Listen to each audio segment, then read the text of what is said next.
Welcome back here to the Hill on News Nation. We continue our coverage live from the state of Michigan. But, of course, there is a pretty big event going on tonight as well in California as Republicans will hold their second GOP primary debate from the Ronald Reagan Presidential Library. Joining us now is Kari Lake, former gubernatorial candidate from the state of Arizona and a supporter of Donald Trump, who won't be at the debate, as we know, but she is there essentially speaking on his behalf as a supporter. Kari, thank you for being here on the Hill once again. So Donald Trump, as we know, won't be on the stage tonight. One of the candidates who's been surging, of course, recently, relatively speaking, of course, is Nikki Haley. Why not Nikki Haley, from your perspective? Well, we've got a great candidate in President Trump who's up 60 points in the polls.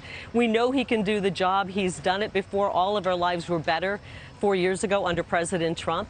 And we already have our guy. He's already done the job, and the American people are supporting him. Any poll you look at, he's winning. I think Nikki Haley is somewhere down around 3 or 4 points, depending on the poll. And frankly, she's kind of handed things over to the globalist agenda.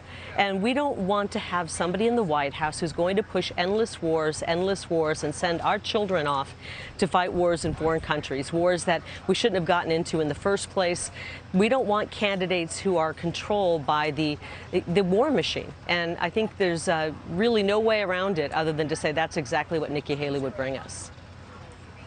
Kari, I know you hustled on over, and I appreciate it, but we got to run here, and I got to ask you one question before you go, which is your own political aspirations. You going to announce a Senate run here coming soon? I'm getting very close to that. I think in the coming days, you'll hear more about that. We have an opportunity to pick up a Senate seat in Arizona. We have 2 liberals running.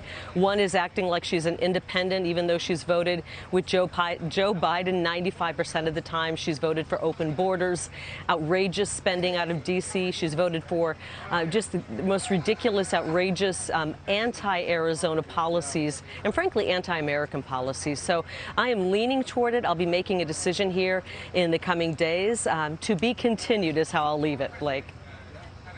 Leaning toward it and to be continued. When we have more time, we'll have you on back soon. Kari Lake running up against the heart out here, but I appreciate the time. Thank you. Yep, got it. Before we go, some quick final thoughts from Mick, Chris, and Chris as we wrap up our live coverage here in Michigan. Guys? 2 things. That was a really good interview for a vice presidential slot. I think that's what you saw to Kari Lake. I also know that interview made Kyrsten Sinema very, very happy, because if Kari Lake runs for Senate in Arizona, I think Kyrsten skates to re-election. I assume Kari Lake is waiting for the results to be in from the 2022 election before she's ready to make an announcement for 2024. She'd be real bad news probably for Republicans and real good news for Kyrsten Sinema. Chris Hahn? I agree with both of my colleagues. It would be the best thing to happen for the Democrats in the Senate in Arizona. Please, Kari Lake, run. It would be beautiful. Thanks for watching. Go to newsnationnow.com to find News Nation on your television provider. And don't forget to subscribe. Click the red button to get more of News Nation's fact-driven, unbiased coverage.